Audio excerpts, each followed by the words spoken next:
Igihugu cy'u Rwanda gitera imbere umunsi ku wundi ariko gifite byinshi kigenda kigeraho uko bukeye n'uko bwije.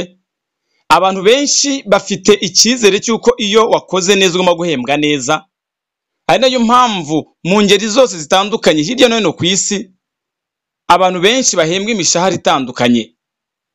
Ni nayo mpamvu rero no muri leta za guverinoma bagira imishahara mbumbe yabo buri kwezi.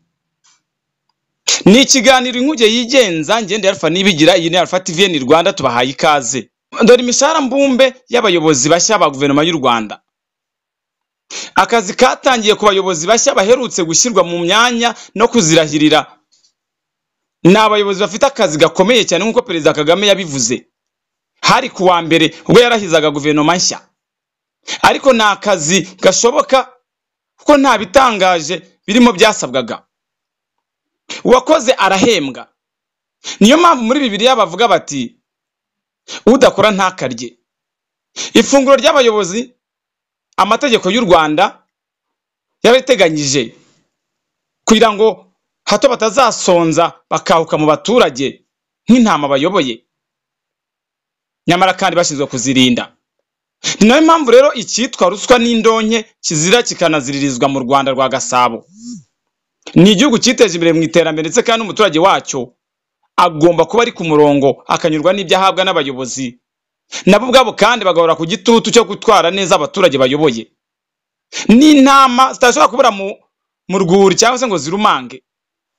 Mu bayobozi bose rero baherutse gushyirwa mu myanya guhera kuri Perezida wa Repubulika y'u Rwanda Paul Kagame kugera ku mudepite watowe, dore imishahara yabo yateganyijwe kera nk'uko biri mu iteka rya Perezida nimero 00/02/01 ryo kuwa 16 Gashyantare 2017. Itegeko rigena ingano y'imishahara n'ibindi bigenerwa abanyapolitike bakuru b'ibihugu n'uburyo bitangwamo. Ukurikije ibyo iryo tegeko rivuga, nibura buri kwezi leta y'u Rwanda izajya isohora miliyoni 79 ndetse n'100 y'amafaranga y'u Rwanda ku mishahara y'abaminisitiri 22 n'abanyamabanga babo 9 barahiriye kujya muri guverinoma nshya. Izaba ari guverinoma kandi Perezida Kagame yashyize mu bikorwa ndetse kandi yemereye n'abaturage ko muri izi manda z'imyaka 5 bwazo ziri imbere zizayorwa neza. Niyo mpamvu amafaranga bayashyize hariya bati buri wese azahembwa yangaya. Iri teka rigena imishahara y'abayobozi bakuru risobanura buri kimwe gihabwa abayobozi bakuru baba batorwa n'abaturage ndetse n'abashyirwaho na Perezida wa Repubulika y'u Rwanda Paul Kagame. Ubwo ndavuga muri iyi manda y'imyaka 5 iri imbere. Ugendeye ku bayobozi 5 bakuru mu gihugu, Perezida wa Repubulika y'u Rwanda agenerwa umushahara wa miliyoni 6,102 n'amafaranga 756. Aho ni ku kwezi. Perezida wa Sena ndetse na Perezida w'umutwe w'abadepite na Perezida w'urukiko rw'ikirenga, Minisitiri w'Intebe, abo bose nkubwiye buri umwe buri kwezi agenerwa umushahara wa miliyoni 4,346 n'ibiceri 156 by'amafaranga y'u Rwanda. By'umwihariko uretse umushahara kandi Perezida wa Repubulika agenerwa inzu yo kubamo ifite ibyangombwa byose, imodoka 5 z'akazi za buri gihe n'ibyangombwa byazo byose byishyurwa na leta. Amafaranga yo kwakira abashyitsi mu rwego rw'akazi yose yishyurwa na leta ndetse kandi n'uburyo bw'itumanaho rigezweho. Perezida kandi ahabwa amafaranga akoreshwa mu rugo angana na miliyoni 6,500 y'amafaranga y'u Rwanda buri kwezi. Amazi, amashanyarazi, ibyo byose byishyurwa na leta. Ahabwa uburinzi kandi buhoraho haba ku kazi ndetse no mu rugo, yemwe n'ahandi hose agiye. Abandi bayobozi bakuru barimo Perezida wa Sena, Perezida w'umutwe w'abadepite ndetse na Minisitiri w'Intebe, buri wese agenerwa inzu yo kubamo ifite ibyangombwa birimo imodoka imwe y'akazi buri gihe kandi n'ibikenewe byose mu kuyifata neza byishyurwa na leta. Amafaranga yo kwakira abashyitsi ari mu byo ahabwa mu rwego rw'akazi, abangana ni 600 y'amafaranga y'u Rwanda. Ahabwa uburyo bw'itumanaho rigezweho mu biro ndetse no mu rugo iwe. Ahabwa amafaranga yo kwakira abashyitsi mu rugo ndetse kandi akabangana n'amafaranga 600 y'amafaranga y'u Rwanda buri kwezi. Ahabwa amazi n'amashanyarazi byose byishyurwa na leta y'u Rwanda ndetse kandi agabwa n'uburinzi buhoraho ku kazi ndetse no mu rugo yemwe n'andi hose agiye iyo bibaye ngombwa. Minisitiri muri guverinoma y'u Rwanda uyu nguyu yemerewe umushahara wa miliyoni 2,534 n'ibiceri 861 buri kwezi, kandi nibwo ayahabwa, kandi akanahabwa aya mafaranga na vice perezida wa Sena, vice perezida w'umutwe w'abadepite ahabwa amafaranga angana n'aya minisitiri. Ni mu gihe kandi abanyamabanga ba leta bagenerwa buri wese umushahara mbumbe ku kwezi ungana na miliyoni 2,434 n'ibiceri 613 by'amafaranga y'u Rwanda. Abadepite bagenerwa buri wese umushahara mbumbe w'umurimo ungana na miliyoni 1,774 n'ibiceri 540 by'amafaranga y'u Rwanda kuri buri wese. Ufasha abayobozi batanu bakuru muri guverinoma cyase mu gihugu, abaministre, abanyamabanga, aba ba leta n'abadepite baherutse kurahira mu minsi ishize. Leta buri kwezi zagisohora miliyoni zisaga 235 z'amafaranga y'u Rwanda, utabariyemo ibindi bagenerwa byihariye bitari imishahara yabo.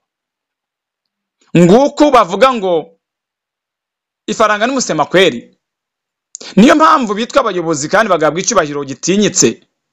Izi miliyoni zose ni zituma umuturage abaho neza kandi agatera imbere. Ni ikiganiro nk'uje yigenza ngende Alpha nibigira naho iyi ni Alpha TV Rwanda. Mugire ibihe byiza.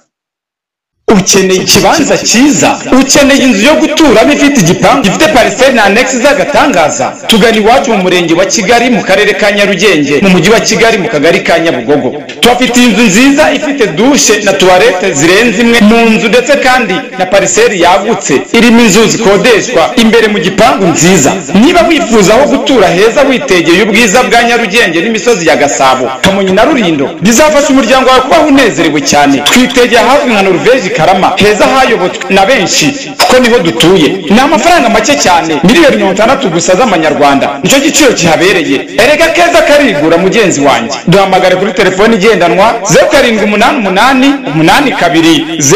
0788820481 maze tugutembereza ubwiza bwaho. Icyubahiro cyawe naho tuzi umuryango wawe.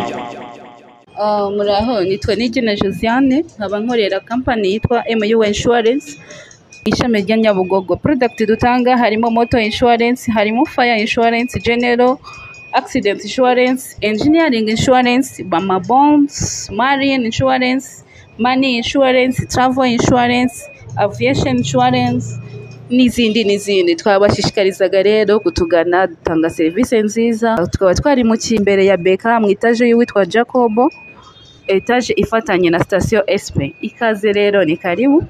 MU Insurance ni ya kera, imaze igihe iri gukora cyane kuko yahinduye izina. Mbere yitwaga Phoenix Insurance, ubu ngubu yitwa MU Insurance. Ikaze bakiriya beza, murakoze. Lilies Shop, iduka ry'icyerekezo ku bakene ibyo kurya by'amoko yose. Turaranguza tukanacuruza detaye, tubafitiye ibyo kurya by'amoko yose. Umuceri mwiza uyu wahogoje abawuguriye iwacu, isukari nziza, ifu ya kawunga ya yindi ryohera uwayikoresheje. Tubafitiye ubugari mwakunze bwo ku buhanda ahazwi nk'igitwe, amakaro na buka, amavuta aryohesha indyo, sauce tomate ya salisa n'ibindi mwakenera hano iwacu. Umwihariko wacu kandi nuko tubafitiye amafu y'ubwoko bwose ndetse n'amafu avangiye hamwe kandi atunganyije neza. Tubafitiye ibyo kunywa, amata meza ndetse n'amazi by'uruganda rw'Inyange. Urahasanga ibikoresho by'isuku, Kotex ku badamu n'abakobwa, Pampex ku bana, papier hygienique ndetse n'ibindi bikoresho by'isuku utasanga ahandi. Dukorera mu isantere ya Ruyenzi ku cyapa cya mbere cya taxi z'imodoka z'igihara ku nyubako nkihari. Iwacu hariranga. Duhamagare kuri telefoni igendanwa 0788 48 888 cyangwa se uduhamagare kuri 0734 tubikugezeho mu kanya nk'ako guhumbya. Lilizi Shop, ibiciro byacu binogeye abatugana bose.